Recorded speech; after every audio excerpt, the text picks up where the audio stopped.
আপনারা দেখেছেন আবেদ আলী নামে একজন ব্যক্তি যিনি বিশ্বের প্রশ্ন ফাঁস করেছেন এবং তার এই প্রশ্ন ফাঁস নিয়ে পুরো দেশ তোলপাড়। তিনি একজন ড্রাইভার, কিন্তু তার কোটি কোটি টাকা, বিশাল বড় বড় রাজমহল তার বাড়ি, তার ছেলে কোটি টাকার গাড়ি চালায়। পুরো অনলাইনে তোলপাড় চলছে এটা নিয়ে। আমি একটা বিষয় খুব লক্ষ্য করেছি আমাদের এই দেশে, যখন কেউ ধরা পড়ে যায়, ভাইরাল হয়ে যায়, তখন তাকে নিয়ে আইনের লোকরা দেশের টাকা সে কতটুকু মেরে খেয়েছে এটা তদন্ত করে।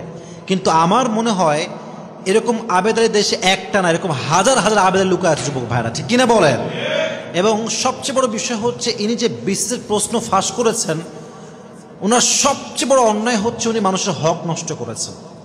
মাথায় একটু ভালো করে ঢুকায় নেন যে মেধাবী ছাত্রগুলো সারাটা বছর পড়েছে বিশেষ পরীক্ষা দেওয়ার জন্য, আর আরেকজন ছেলে যে মাত্র 10 দিন পড়েছে এই প্রশ্নপত্র নিয়ে, দুইটা কি সমান হতে পারে যুবক ভাইরা? যেই ছেলে সারা জীবন পড়ে নাই, নষ্টামি করছে, ঘুরছে, আড্ডা দিয়েছে, সে প্রশ্নপত্র কিনলো, টাকা দিয়ে কিনে কোনো মতে পড়ে, একদিনে পড়ে, 2 দিনে পড়ে, 3 দিনে পড়ে, ব্যাস সে পরীক্ষায় পাশ করে ফেললো। কিন্তু যে মেধাবী যুবক সারাটা বছর কষ্ট করেছে, তার হকটা নষ্ট হয়ে গেল, ঠিক কিনা বলেন? নাম্বার 1, তিনি মানুষের হক নষ্ট করেছেন। উনি যদি মারাও যায় বা তাকে শাস্তি দেওয়া হয়, মানুষ যদি তাকে মাফ না করে, এটা বান্দার হক, হক করে ইবাদ, এই মেধাবী ছাত্রগুলো যদি ওনাকে ক্ষমা না করেন, আল্লাহর কাছে ক্ষমা পাবে না যুবক ভাইরা, ঠিক কিনা বলেন? নাম্বার 1, তিনি মানুষের হক নষ্ট করেছেন। 2 নাম্বার, উনি মানুষের সঙ্গে প্রতারণা করেছেন, চিট করেছেন। এটা অনেক বড় ধোঁকাবাজি। এটা হাদিসে আসছে, মান গাশশানা ফালাইসা মিন্না।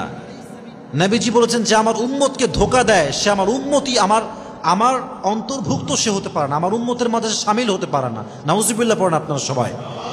তবে আমার একটা বিষয় আমি জাস্ট ফিল করলাম, জাস্ট এটা আমি রিয়েলাইজ করলাম, এটা আমার অনুধাবনের কথা। সেটা হচ্ছেই, যেই মানুষটা বিসিএস এর প্রশ্ন কিনে পরীক্ষায় পাশ করে সরকারের কোনো প্রতিষ্ঠানে, এটা পুলিশ হোক বা যে কোনো পজিশন হোক, পৌঁছে গিয়েছে, অনেক বড় একটা পদ সে পেয়ে গিয়েছে, যে মানুষটা তার জীবনে ক্যারিয়ার শুরু করেছে দুর্নীতি দিয়ে, টাকা দিয়ে প্রশ্ন কিনে, প্রশ্নপত্র কিনে পাশ করেছে, যোগ্যতা দিয়ে নয়, মেধা দিয়ে নয়, দুর্নীতির মাধ্যমে।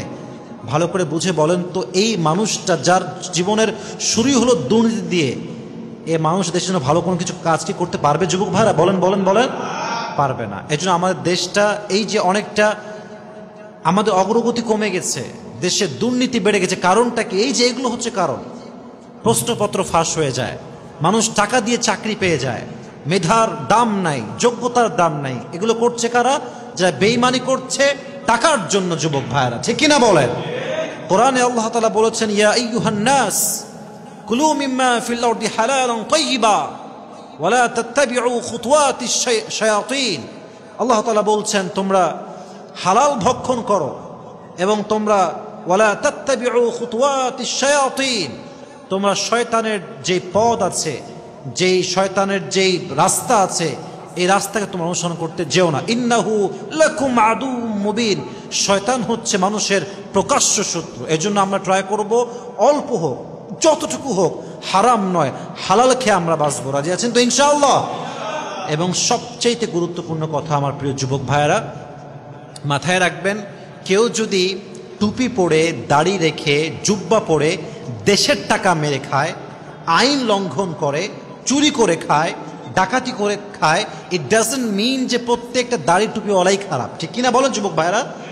দেখবেন যখন মসজিদে আমরা যাই, যেই লোকটা জুতা চুরি করে সেও কিন্তু দাড়ি টুপি পরেই আসে, দাড়ি আছে, টুপি আছে, পাঞ্জাবি পরে আসে, দেখে মনে হয় মাশাআল্লাহ ইয়ার ইয়ে তো अभी के अभी जन्नत से भाग के आई है मस्जिद के अंदर। কিন্তু ব্যাপারটা হচ্ছে কি, সে রূপ ধারণ করেছে জুতা চুরি করার জন্য। ইট ডাজন্ট মিন যে সব জুব্বাওয়ালাই খারাপ, সব টুপিওয়ালাই খারাপ। আমি আসিফ খারাপ হলে সবাই খারাপ নয়, আবার আরেকজন খারাপ বলে সবাই খারাপ হতে পারে না, কারণ সবাই রূপ ধারণ করেই দেশের টাকা, দশের টাকা মেরে খায়, ঠিক কিনা বলেন?